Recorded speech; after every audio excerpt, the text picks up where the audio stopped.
வணக்கம். ஐயா சு. வெங்கடேசன் அவர்கள் எழுதிய வீரயுக நாயகன் வேல்பாரி பகுதி 40.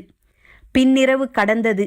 எவ்வியூருக்குள் நுழைய இன்னும் எவ்வளவு நேரமாகுமோ தெரியவில்லை. இரவும் புதிதல்ல, காடும் புதிதல்ல. ஆனால் இரவில் காட்டுக்குள் பெரியவர்களின் துணையின்றி பயணித்தல் புதிது. காட்டில் கண்களை கட்டி விளையாடும் பேராபத்து நிலத்தில் இருக்கிறது. அந்த நிலத்தின் வாகும் வடிவும் தெரியாமல் நடப்பது மீள முடியாத ஆபத்தை அடுத்த அடியில் நமக்கு தந்து முடிக்கும். முடிநாகன் அச்சமின்றி வழி நடத்தி சென்றான். குறுங்கட்டிக்கு இந்த பகுதி காட்டை பற்றி நன்கு தெரியும். அவன் பெரிய கிழவியோடு சேர்ந்து 2 மாதங்களுக்கு முன் இந்த காடு முழுவதும் அலைந்து திரிந்தான். எவ்வியூரில் இரவுகளில் ஏற்றப்படும் கொம்பன் விளக்குக்கு ஒவ்வொரு பருவ காலத்துக்கும் ஏற்ப நாகக்கழிவும் நச்சுப்பிசினும் மாற்றி பூசப்படும். மழைக்காலத்தில் விளக்குகளை நோக்கி எண்ணிலடங்கா பூச்சி இனங்கள் வந்து குவியும். அவற்றை விரட்ட புதிய சேர்மானத்தோடு கொம்பன் விளக்கை உருவாக்க வேண்டும். அதற்கு மிக அதிகளவு தேவைப்படுவது செவ்விரியனின் கழிவும் மலைநாகத்தின் கழிவும் தான். அவற்றை காடுகளுக்குள் சேகரிக்கும் வேலையை முதுபெண்கள் செய்கின்றனர். குறுங்கட்டி தன் கிழவியோடு இந்த காடு முழுவதும் அலைந்தான். பாறை இடுக்குகளிலும் மரத்தின் ஓரங்களிலும் மக்கிய செத்தைகளுக்குள்ளும் அவற்றை தேடினர். மண்புழு அளவு கனம் கொண்ட காய்ந்த குச்சியை போன்று கிடக்கும் செவ்விரியனின் கழிவை எடுத்து இச்சிமர பிசினை கலந்து கொம்பன் விளக்கின் மேல் மெழுக வேண்டும். அந்த சேர்மானத்தில் விளக்கின் சுடர்பட்டு கருகி மேலெழும் புகையும் வாசனையும் காட்டின் எந்த பூச்சியையும் நெருங்க விடாது. இந்த மழைக்காலம் தொடங்கும் முன்பிருந்தே கிழவியோடு சேர்ந்து இந்த மலையெங்கும் அலைந்து திரிந்தான் குறுங்கட்டி. எனவே அவனுக்கு இந்த காடு மிக நன்றாக வசப்பட்டிருந்தது. சிற்றாற்றை கடந்து மேலே ஏறியவுடன் முடிநாகனை முந்திக்கொண்டு பாய்ந்தன குறுங்கட்டியின் கால்கள். சிறு இடரும் இல்லாமல் மிக தெளிவாக வளைந்து நெளிந்து பாறைகளை கடந்து பாய்ந்து கொண்டிருந்தான் அவன். இளமனும் உளியனும் ஆயுதங்களை கவனமாக ஏந்தி பிடித்தபடி ஓடி வந்து கொண்டிருந்தனர். தங்களுக்குள் ஒரு சொல் கூட பேசிக்கொள்ளாத போதும் ஒவ்வொருவரும் ஒவ்வொன்றில் கவனம் செலுத்தினர். எல்லோரையும் ஓடவிட்டு கடைசியாக வந்து கொண்டிருந்தான் முடிநாகன். அவனின் கண்கள் விலங்குகள் ஏதேனும் தெரிகின்றனவா என தொழாவின. பின்னிரவின் சரிபாதி நேரத்தில் அவர்கள் எவ்வியூருக்குள் நுழைந்தனர். பாரியை எழுப்பிய வீரர்கள் மாணவர்கள் அவசரமாக பார்க்க வந்துள்ளனர் எனச் சொன்னார்கள். பாரிக்கு காரணம் புரியவில்லை. ஆனாலும் அவர்களிடம் விளக்கம் கேட்பதை தவிர்த்தபடி எழுந்து வெளிவாசலுக்கு வந்தான். மாணவர்கள் ஆளுக்கு ஒரு பக்கம் மூச்சிறைத்தபடி கைகால்களை நீட்டி கிடந்தனர். பாரி வந்ததும் சட்டென எழுந்திருக்க நினைத்தனர். முடியவில்லை. ஐவரையும் பார்த்தான் பாரி. முடிநாகன் மெல்ல எழுந்தான். பேசப்போகும் வார்த்தை தொண்டைக்குழிக்குள் எவ்வளவு கசப்பை கொட்டப்போகிறதோ என்ற அச்சம் மேலெழுந்தது. பாரியை எழுப்பும்படி வீரர்களுக்கு சொல்லி புரிய வைக்கும் முன்பே 2 முறை வயிறு குமட்டி வாந்தி எடுத்து விட்டான். உதவி செய்ய வந்த இளமனால் ஒற்றை சொல்லுக்கு மேல் பேச முடியவில்லை. ஓடி வந்த களைப்பும் தாகமும் தொடர்ந்தன. எச்சில் ஊறுவதால் கசப்பு நிற்காமல் சுரந்து கொண்டிருந்தது. அவற்றையும் மீறி சிறு சொல் பேசினாலே உமட்டலால் குடல் வெளிவருவதைப் போல அடிவயிறு பிரட்டி கொண்டு வருவதை மாணவர்களால் தாங்க முடியவில்லை. ஏதோ சொல்ல வருகிறார்கள், என்னவென்று புரியவில்லை என்றுதான் வீரர்கள் பாரியிடம் சொன்னார்கள். முடிநாகன் எழுந்து நின்று மீண்டும் கசப்பை விழுங்க முடிவு செய்தபடி சொன்னான். தேக்கன் உங்களை அழைத்து வரச் சொன்னார். முடிநாகனின் முகத்தை உற்று பார்த்தான் பாரி. ஊறிப்பெருகும் கசப்பு அவனின் நாக்கை பிடுங்கிக் கொண்டிருந்ததை அந்த முகம் வெளிப்படுத்தியது. தேக்கன் ஏன் என்னை அழைத்து வரச் சொல்ல வேண்டும்? இரவோடு இரவாக இவர்களை மட்டும் ஏன் அனுப்பியுள்ளான் என சிந்தித்தபடியே ஒவ்வொருவரையும் பார்த்தான். கைகால்கள் எல்லாம் இழுபட்டு ஆங்காங்கே குருதி கசிந்தபடி கிடந்தனர். வழக்கமாக காடறிய உள்ளே அழைத்துச் சென்றுதான் பயிற்சி கொடுப்பான் தேக்கன். இம்முறை உள்ளே அழைத்துச் செல்லவே பயிற்சி தேவை என முடிவு செய்துவிட்டான் போலும் என தோன்றியது.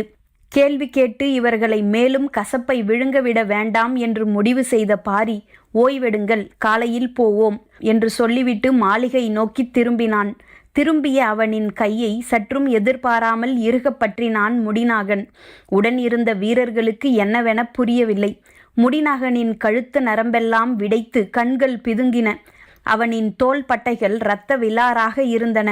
அவனின் முகம் சொல்ல வருவது என்னவென புரியவில்லை. ஆனால் மாணவர்கள் மன்றாடுகிறார்கள் என்பது மட்டும் புரிந்தது. தேக்கன் முதல் நாளிலேயே பயிற்சியை இவ்வளவு கடுமையாக ஏன் தொடங்கினான் என சிந்தித்தபடியே சரி புறப்பட்டு வருகிறேன் என்று சொல்லிவிட்டு உள்ளே சென்றான் பாரி. மாணவர்கள் சற்றே நிம்மதியடைந்தனர். சிறிது நேரத்தில் வெளியேறி வந்தான். குளிர் நடுக்கம் குறைவாகத்தான் இருந்தது. இருளின் கடைசி முடிச்சு அவிழ இன்னும் நேரம் இருந்தது. தேக்கன் எங்கே வரச் சொன்னார் எனக் கேட்டான் பாரி. ஆதிமலையின் எலிவால் முகட்டுக்கு என பதில் சொன்னது உளியன். எப்படி இவ்வளவு துணிவு அவனுக்கு வந்தது என்று எல்லோரும் நினைத்து கொண்டிருக்க, கைகளால் தொண்டைக்குழியை பீய்த்து எடுப்பதைப் போல நெரித்தான். அதையும் மீறி குமட்டல் வெளிவந்து கொண்டிருந்தது. பாரிக்கு வியப்பு அதிகமானது. பயிற்சியின் முதல் நாளே இரவு முழுவதும் ஓடவிட்டு மறுபடியும் அவ்வளவு தொலைவு ஏன் வரச் சொல்ல வேண்டும்? பாரி குழம்பியபடியே நின்று கொண்டிருந்தான். பொழுதாகிக் கொண்டிருந்தது. மாணவர்களின் பதற்றம் அதிகமானது. இவ்வளவு நேரமும் பேசுவதை பற்றி நினைக்கவே முடியாமல் இருந்த ஆயன் சூழலை புரிந்து கொண்டு சொன்னான். எதிரிகள் ஓடிக்கொண்டிருக்கிறார்கள். சின்ன புன்முறுவலோடு அவனை பார்த்தான் பாரி. தேக்கன் சொன்ன கதையை உண்மை என நம்பியே இவர்கள் இவ்வளவு தொலைவு வந்துள்ளனர். தேக்கனின் பயிற்சி உடலுக்கும் அறிவுக்கும் சம அளவு முக்கியத்துவம் உள்ளதாக இருக்கும். இவர்கள் ஒன்றில் வெற்றி பெற இன்னொன்றில் தோற்று கொண்டிருக்கிறார்கள். குதிரை பாதைகள் எல்லைப்புற மலைகளுக்குத்தான் இருக்கின்றன. எலிவால் முகட்டுக்கெல்லாம் மனிதர்கள் நடந்து போவதே கடினம்.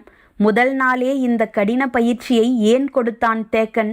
அதுவும் 5 பேருக்கு மட்டும். இவர்களை மட்டும் சோதித்து பார்க்க சிறப்பு காரணம் என்னவாக இருக்கும் என எண்ணிய கணத்தில் மறு சிந்தனை வந்தது. மற்ற 6வரும் எந்த திசை நோக்கி ஓடிக்கொண்டிருக்கிறார்களோ? தேக்கனின் நோக்கம் எதுவாகவும் இருக்கட்டும், மாணவர்களை மீண்டும் தேக்கனிடம் கொண்டு சேர்க்கும் வரை நாம் தான் அவர்களுக்கு ஆசானாக இருக்க வேண்டும் என்று மனதுக்குள் முடிவு செய்துவிட்டு மாளிகை விட்டு வெளியேறி வந்தான் பாரி. உடன் வீரர்களும் வந்தனர். இவர்களே இருள் அப்பி கிடக்கும் இந்த காட்டுக்குள் தனியாக வந்துள்ளனர். நான் வீரர்களோடு போனால் நன்றாகவா இருக்கும் என்றான். வீரர்கள் நின்று கொண்டனர். பின்னால் வந்து கொண்டிருந்த மாணவர்கள் இந்த உரையாடலை அறியவில்லை. எவ்வியூரின் எல்லை தாண்டி காட்டுக்குள் இறங்கும் போது மீண்டும் மாணவர்களின் கால்கள் வேகமெடுத்தன. பாரி அவர்களின் செயல்களை உன்னிப்பாக கவனித்தபடி வந்தான். தேக்கன் நடத்தும் இந்த சோதனை ஓட்டம் மாணவர்களுக்கானதாக மட்டும் தெரியவில்லை. சேரர்கள் எந்நேரமும் போர் தொடுக்கும் வாய்ப்புள்ள இந்த வேளையில் எனக்கு வரும் செய்திகளை விழிப்போடு கேட்டு நான் எப்படி முடிவெடுக்கிறேன் என என்னையும் சோதிக்கிறாரா? வீரக்குடி ஆசானின் மனதில் என்னதான் இருக்கிறது என பாரி குழம்பினான். பாரி சிறுவனாக இருந்து காடறியச் செல்லும்போது தேக்கனாக இருந்தது இவரேதான். பகரியை வேட்டையாடி முதன்முறையாக தேக்கனாகி மாணவர்களை அழைத்துச் சென்றது அப்போதுதான். ஒரே காலத்தில் தேக்கன் மூலம் மாணவர்களும், மாணவர்கள் மூலம் ஆசானாக தேக்கனும் பயிற்சி பெற்றனர். ஆசானுக்கே முதன்முறையாக இருந்ததால் பயிற்சி இலகுத்தன்மையற்று மிக கடுமையாக இருந்தது. அந்த ஆழ்மனப்பதிவே இப்போதும் பாரியை அவ்வாறு சிந்திக்க வைத்தது. தேவாங்கு தன் கால்களால் பற்றி நிற்பதற்கு ஏற்ப கூடை முழுவதும் குறுக்கு குச்சிகள் செருகப்பட்டிருந்தன. சிற்றுருளை போல் நீள் வடிவு கொண்ட ஒரு கூடையில் 10 to 20 தேவாங்குகள் வரை இருந்தன. ஒன்றின் மேல் ஒன்று அமுக்கி நசுங்கிவிடாதபடி குறுக்கு குச்சியை கொடுத்து அந்த கூடை பின்னப்பட்டிருந்தது. எவ்வளவு வேகமாக ஓடினாலும் எந்த புதருக்குள் நுழைந்தாலும் தேவாங்குக்கு எந்த சேதாரமும் ஆகாதபடி அதை வடிவமைத்திருந்தனர். இந்த கூட்டத்துக்கு தலைமை தாங்கியவன் காலம்பன். அவன் பரம்பு மலையை பார்த்ததில்லை. ஆனால் பலரும் சொன்ன குறிப்புகளை கொண்டு இந்த திட்டத்தை வடிவமைத்தான். மொத்தம் 30 பேர் வந்துள்ளனர். காரமலையின் முகட்டில் 10 பேர் நின்று கொண்டனர். நடுமலையின் முகட்டில் 8 பேர் நிற்கின்றனர். ஆதிமலையின் முகட்டில் 7 பேர் நின்று கொண்டனர். 5 மட்டும் கொற்றவை புதர் நோக்கி உள்ளே நுழைந்தனர். வரும்போது யார் கண்ணிலும் பட்டுவிடாமல் படு வேகமாக வந்துவிட முடியும் என அவர்கள் உறுதியாக நம்பினர். ஆனால் தேவாங்கை பிடிக்கும்போது காவல் வீரர்கள் பார்த்துவிட்டால் தப்பிச் செல்லுதல் எளிதல்ல. பரம்பு நாட்டு வீரர்களின் ஆற்றல் இணையற்றது. எனவே ஆங்காங்கே தங்க வைக்கப்பட்டுள்ள வீரர்களிடம் கூடையை கைமாற்றி எப்படியாவது பரம்பு மலையை விட்டு கீழிறக்க வேண்டும் என்பதுதான் திட்டம். அவர்கள் எதிர்பார்த்ததைப் போலவே கொற்றவையின் கூத்துக்களத்துக்கு வந்தடைவது வரை யார் கண்ணிலும் படவில்லை. அங்கே காவல் வீரர்கள் இல்லாதது அவர்களின் வேலையை மேலும் எளிதாக்கியது. தேவாங்கை பிடிக்க மூங்கில் குச்சியை வெட்டி முனையில் தோற்பை போன்ற சுருக்கு துணியை செருகினர். நீல் குச்சிகளை கொண்டு மிக விரைவாக அவற்றை பிடித்தனர். ஆனால் எதிர்பாராத விதமாக சிறுவர்களை அழைத்து கொண்டு கிழவன் ஒருவன் வந்து நின்றதை அவர்களின் கூட்டத்தில் ஒருவன் பார்த்தான். சிறிது நேரத்தில் அந்த சிறுவர்கள் கூட்டம் போய்விட்டது. பிறகு எப்படி மீண்டும் வந்து கடவின் பின்னால் இருந்து தாக்குதல் தொடுத்தார்கள் என்பதுதான் காலம்பனுக்கு புரியவில்லை. அவன்தான் முன்னால் ஓடிக்கொண்டிருந்தான். தங்களை எப்படி அவர்கள் கண்டறிந்தார்கள் என சிந்தித்தபடியே அவன் ஓடினான். இருளுக்குள் எளிதில் நுழைய முடியாத அடர்காட்டுக்குள் அவர்கள் நுழைந்து விட்டதால் விரைவாக முன்னகர முடியவில்லை. கூடையை சுமந்து சென்ற ஒருவன் மெல்ல முனகத் தொடங்கினான். என்னால் முடியவில்லை, சத்தம் மட்டும் வெளிவந்தது. மற்ற நால்வரும் ஓடுவதை நிறுத்தி அவன் அருகில் வந்தனர். அவன் தளர்ந்தான். என்ன ஆனது என்று மற்றவர்கள் விசாரிக்க, கடவின் மறைவிலிருந்து தாக்கியவனின் அடி நரம்புகளை ஏதோ செய்துவிட்டது. என்னால் கால்களை முன்னகர்த்த முடியவில்லை என்று சொல்லிக்கொண்டே மண்டியிட்டான். காலம்பன் அவனை தாங்கி பிடித்தான். மற்றவர்கள் அவன் முதுகில் இருந்த கூடையை கழற்றினார்கள். நாங்கள் தோள்களில் தாங்களாக உன்னை தூக்கி கொண்டு போய்விடுகிறோம், கவலைப்படாதே என்றனர். இருவர் அவனின் கைகளை தங்களின் தோள்களின் மேல் போட்டபடி அவன் நடந்து வர உதவி செய்தனர். பொழுது விடிந்து கொண்டிருந்தது. கதிரவன் கண்ணில் படவில்லை. ஆனால் காடு முழுவதும் ஒளி ஊடுருவிக் கொண்டிருந்தது. தேக்கன் அடர் காட்டுக்குள் போகாமல் வேறு பாதையை தேர்ந்தெடுத்து போனான். அது சற்று அதிக தொலைவுதான். ஆனால் அந்த அடற்காட்டை கடப்பதற்கான நேரத்தில் பாதி நேரமே ஆகும். மாணவர்கள் களைத்து போயினர். ஆனாலும் நாம் சென்றுவிடலாம் என்ற நம்பிக்கையோடு போய்க் கொண்டிருந்தனர். சரியான நேரத்துக்குள் பாரி வந்து சேர்ந்தால் மீதமுள்ள நால்வரையும் எலிவால் முகட்டிலேயே வெட்டிச் சாய்க்கலாம் என்ற வெறி ஏறிக்கொண்டிருந்தது.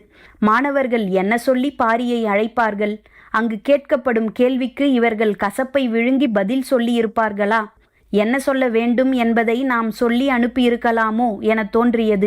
இந்த எண்ணங்களோடு ஓடிக்கொண்டிருந்த தேக்கனுக்கு சிற்றாற்றின் வலது கரையில் சுண்டாப்பூனை ஒன்று இருப்பதாக 2 நாள்களுக்கு முன் வீரன் ஒருவன் சொன்னது சட்டென நினைவுக்கு வந்தது.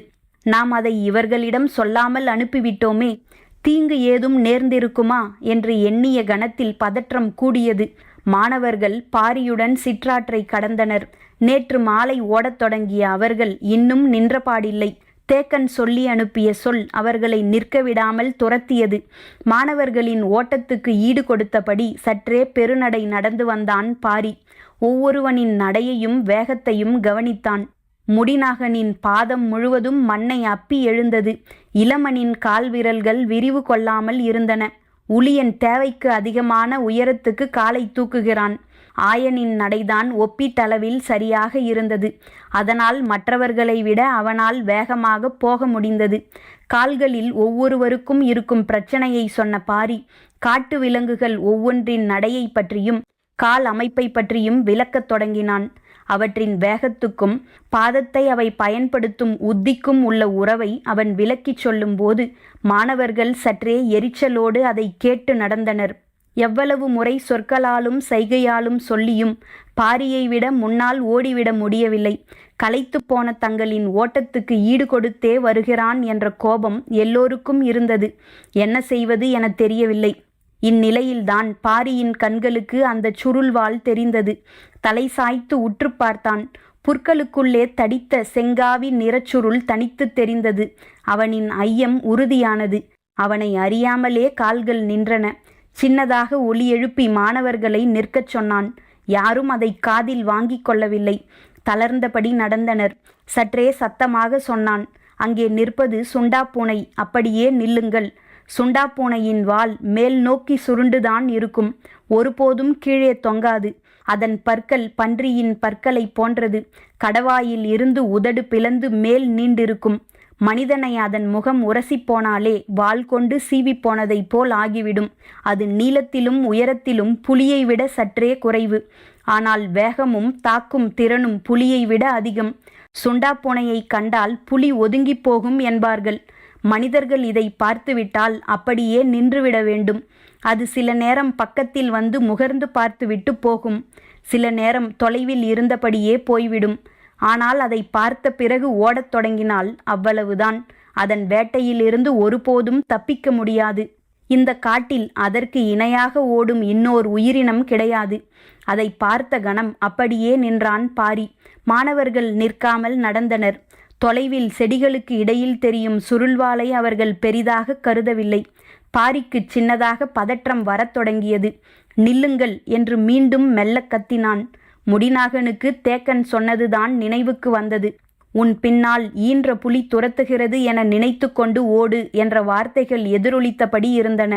எதையோ விளக்குவதற்காக நிற்கச் சொல்கிறார் பாரி என்று நினைத்தபடி எரிச்சலில் சற்றே வேகத்தை அதிகப்படுத்தினான் முடிநாகன். என்ன செய்கிறாய் நீ என்று பாரி குரல் உயர்த்தி கத்திய போது மற்றவர்களும் முடிநாகனை தொடர்ந்து ஓடத் தொடங்கினர். கன நேரத்தில் ஏதேதோ நடப்பது போல் ஆனது. ஈட்டியை இறுகப் பிடித்தான் பாரி.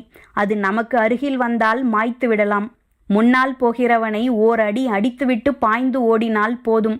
முதுகுக்கரி எதுவும் மிஞ்சாது. ஏன் இவர்கள் நாம் சொல்வதை கேட்க மறுக்கின்றனர் என்று அவன் நினைத்து கொண்டிருக்கும் போது மாணவர்களின் எண்ணம் வேறொன்றாக இருந்தது. பதறி ஓட வேண்டிய நேரத்தில் நிற்கச் சொல்லி கத்தும் பாரியின் சொல்லை மறுப்பதன் மூலம் தங்களின் கோபத்தை வெளிக்காட்டினர்.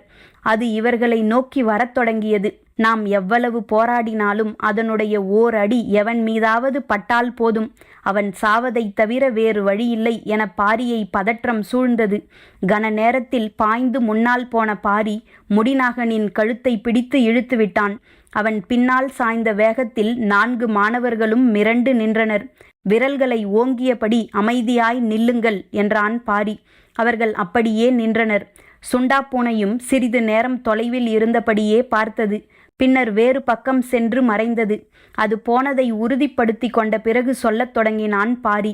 சுண்டாப்பூனையை பற்றி கேள்விப்பட்டிராத அவர்களுக்கு அதன் தன்மையை விளக்கினான். அவர்கள் அதை கவனித்தது போல் தெரியவில்லை. அவர்களின் கவனம் முழுவதும் ஆசானிடம் இருந்தது.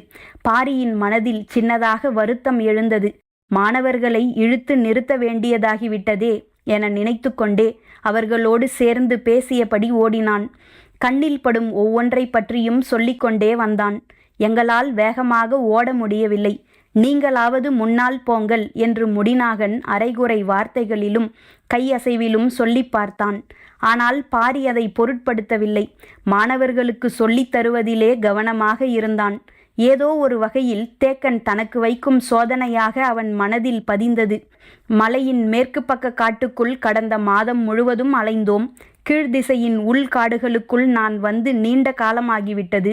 சேரனோடு போர் தொடங்கிவிட்டால் மேற்கு பக்கமிருந்து நம் கவனம் திசை திரும்ப நெடுங்காலமாகிவிடும். எனவே கீழ்திசை காட்டின் இண்டு இடுக்குகளுக்குள் அலைந்து திரிவது அவசியம் என தேக்கன் கருதியிருக்கலாம். மாணவர்களுக்கு கற்றுக் கொடுக்கும் வாய்ப்பாகவும் இது அமையும் என கருதியிருப்பார் என்று நினைத்து கொண்டான் பாரி. ஒரு பாறையின் வளைவில் கடந்ததும் எதிரில் குத்துக்கோரை முளைத்து கிடந்தது. அதில் மிதித்து நடக்கக்கூடாது. அதன் முனைகள் கால் விரல்களின் இடைவெளிகளை எளிதில் அறுத்துவிடும் என்று சொல்லியபடி சற்று விலகி ஓட வழிகாட்டினான்.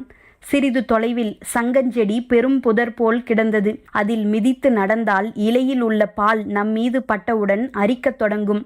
எனவே மிதிக்காமல் விலகிச் செல்லுங்கள் என்றான். போகும் வேகம் கூடவில்லை. மேலும் கீழுமாக அலைக்கழிப்பதே அதிகமாகிக் கொண்டிருந்தது. மாணவர்கள் மனதுக்குள் பொறுமிக் கொண்டிருந்தனர். பின்னால் வந்த பாரி நில்லுங்கள் என்று சத்தம் கொடுத்தான். கோபம் மேலிட நின்றனர். அருகில் மிகப்பெரிய செங்கிலுவை மரம் இருந்தது. அதன் கிளை இடுக்கில் எரிவண்டின் கூடு அப்பி இருந்தது. மாணவர்களுக்கு அதை காட்டியபடி பாரி சொன்னான், மரத்தின் முண்டு போல பெரியதாக இருக்கிறதே, அதுதான் எரிவண்டு கூடு. அந்த கூட்டை தொந்தரவு செய்தால் அவ்வளவுதான். நம்மை விரட்டி விரட்டி கொத்தும். எவ்வளவு விரைந்து ஓடினாலும் அதனிடம் இருந்து தப்பிப்பது எளிதல்ல. பாரி சொல்லி முடிக்கும் போது முடிநாகன் விட்டான் ஒரு கல்லை.